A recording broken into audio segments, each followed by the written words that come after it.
আজ তোমাদেরকে একটা নতুন গল্প বলে শোনাবো, এবং এটা সত্যের কিছুর অসময় ঘটনা। আপনাদের কোন রহস্যময় ভূতের গল্প থাকলে আমাকে ইমেল করে দিও। আপনাদেরকে এই চ্যানেলের মাধ্যমে শোনাবো।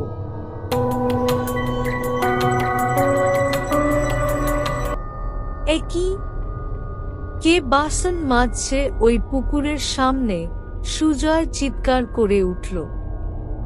ওর চিৎকার শুনে ওর বাবা মা ছাদের উপর থেকে ওই পুকুরের দিকে তাকিয়ে দেখল পুকুরে কেউ নেই।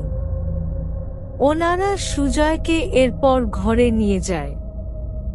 এই পুকুরটার একটা কোটা আছে, প্রত্যেক বছর একটা করে প্রাণীকে নিজের কাছে টানবেই সে মানুষ হোক কিংবা পশু।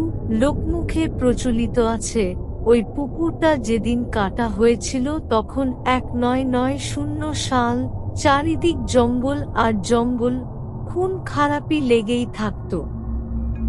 এই পুকুরের নিচে এক পাগলি বুড়িকে খুন করে পুঁতে রাখা হয়েছিল। শুধু পাগলি বুড়িই নয়, আরো অনেক লোকের দেহ পুঁতে রাখা হয়েছিল। কিন্তু ওই পাগলি বুড়ি কারুর ক্ষতি করত না। সেই পাগলি বুড়িকে অনেকেই দেখেছে, তবে ওই পাগলি বুড়ি যাকে তাকে দেখা দেয় না। যখন কারুর খারাপ সময় থাকে কিংবা যখন কারুর ভালো সময় আসে তখনই দেখা পাওয়া যায় ওই বুড়ির।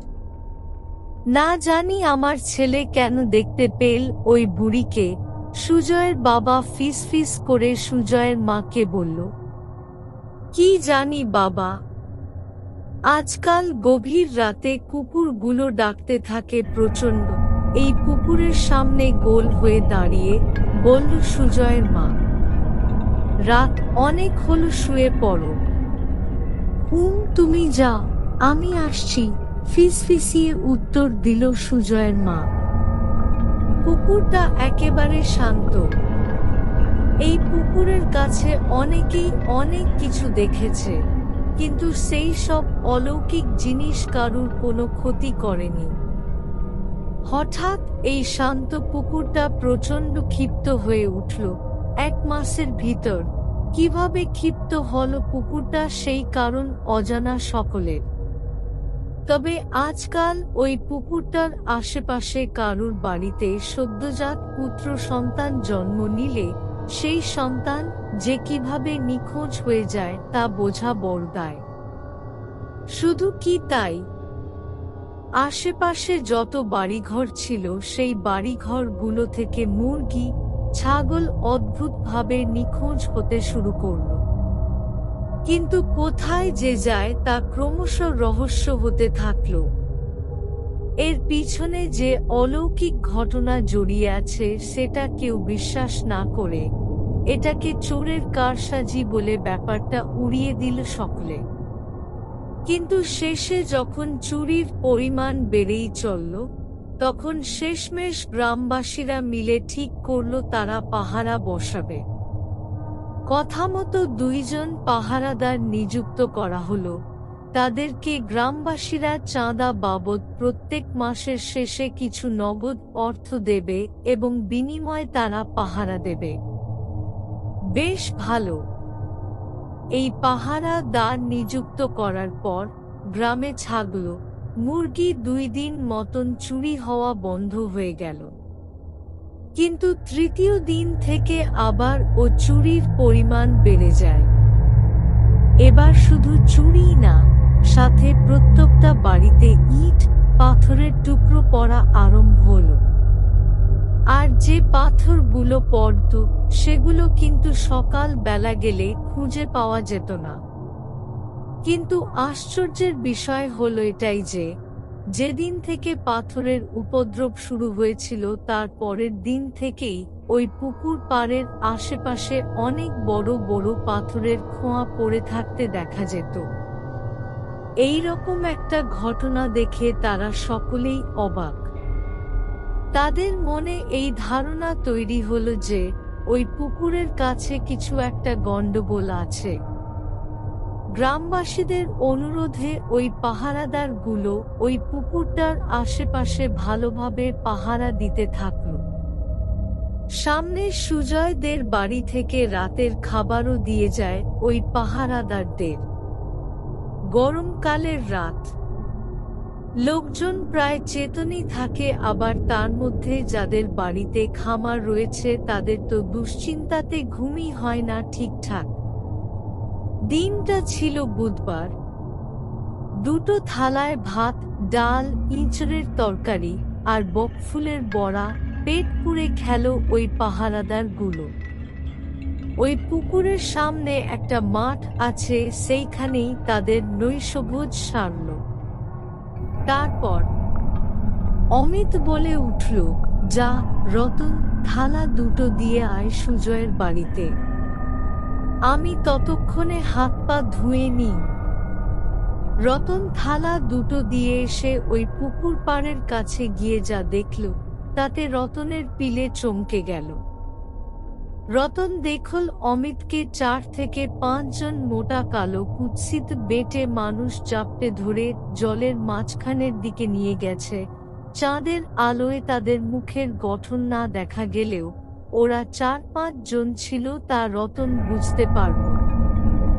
রতন একটা চিৎকার দিয়ে উঠে, ওর চিৎকার শুনে আশেপাশের বাড়ির লোকেরা দৌড়ে আসে। তারাও দেখল এই দৃশ্য। পরের দিন সকালে অমিতের লাশ ভেসে উঠে। গ্রামবাসীরা তো জলে নামতে পর্যন্ত ভয় পাচ্ছিল। কয়েকজন সাহস করে জলে নেমে সেই লাশ নিয়ে আসে। এই খবরটা ধীরে ধীরে পুরো গ্রামে ছড়িয়ে পড়ল। আশেপাশের গ্রাম থেকে লোকজনেরা এসে ওই পুকুরটাকে দেখতে লাগলো। কয়েকজন এই বাকি ঘটনাগুলোর জন্য পুকুরটাকে দায়ী করল। তাদের মতে এই পুরো ঘটনার পেছনে পুকুরটার কিছু যোগসূত্র আছে। কিন্তু এটা তো অলৌকিক কাজ, যার অলৌকিক ক্ষমতা আছে সেই পারবে সমাধান করতে। অনেক তান্ত্রিক, ওঝা, সন্ন্যাসীদেরকে বলা হলো এর সমাধানের জন্য, কিন্তু তারা কেউ রাজি হলেন না। শেষমেশ এক তান্ত্রিক রাজি হলেন।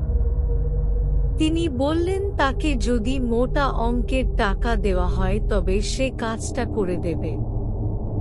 ইতিমধ্যে খবর এলো রতন নাকি মারা গেছে। কয়েকদিন জ্বরে ভুগছিল, জ্বরের ঘোরে ভুলভাল বকছিল, তারপর এক সময় সে মারা যায়। পুকুরটা একেবারে শান্ত। এই পুকুরের কাছে অনেকেই অনেক কিছু দেখেছে, কিন্তু সেই সব অলৌকিক জিনিস কারুর কোনো ক্ষতি করেনি। হঠাৎ এই শান্ত পুকুরটা প্রচণ্ড ক্ষিপ্ত হয়ে উঠল। 1 মাসের ভিতর কিভাবে ক্ষিপ্ত হলো পুকুরটা সেই কারণ অজানা সকলের। তবে আজকাল ওই পুকুরটার আশেপাশে কারুর বাড়িতে সদ্যজাত পুত্র সন্তান জন্ম নিলে সেই সন্তান যে কিভাবে নিখোঁজ হয়ে যায় তা বোঝা বড় দায়। শুধু কি তাই, আশেপাশে যত বাড়িঘর ছিল সেই বাড়িঘরগুলো থেকে মুরগি, ছাগল অদ্ভুতভাবে নিখোঁজ হতে শুরু করল। কিন্তু কোথায় যে যায় তা ক্রমশ রহস্য হতে থাকল। এর পিছনে যে অলৌকিক ঘটনা জড়িয়ে আছে সেটা কেউ বিশ্বাস না করে এটাকে চোরের কারসাজি বলে ব্যাপারটা উড়িয়ে দিল সকলে। কিন্তু শেষে যখন চুরির পরিমাণ বেড়েই চলল, তখন শেষমেশ গ্রামবাসীরা মিলে ঠিক করল তারা পাহারা বসাবে। কথামতো 2 জন পাহারাদার নিযুক্ত করা হলো। তাদেরকে গ্রামবাসীরা চাঁদা বাবদ প্রত্যেক মাসের শেষে কিছু নগদ অর্থ দেবে এবং বিনিময়ে তারা পাহারা দেবে। বেশ ভালো। এই পাহারাদার নিযুক্ত করার পর গ্রামে ছাগল, মুরগি 2 দিন মতন চুরি হওয়া বন্ধ হয়ে গেল। কিন্তু 3য় দিন থেকে আবার ও চুরির পরিমাণ বেড়ে যায়। এবার শুধু চুরিই না, সাথে প্রত্যেকটা বাড়িতে ইট পাথরের টুকরো পড়া আরম্ভ হলো। আর যে পাথরগুলো পড়ত সেগুলো কিন্তু সকাল বেলা গেলে খুঁজে পাওয়া যেত না।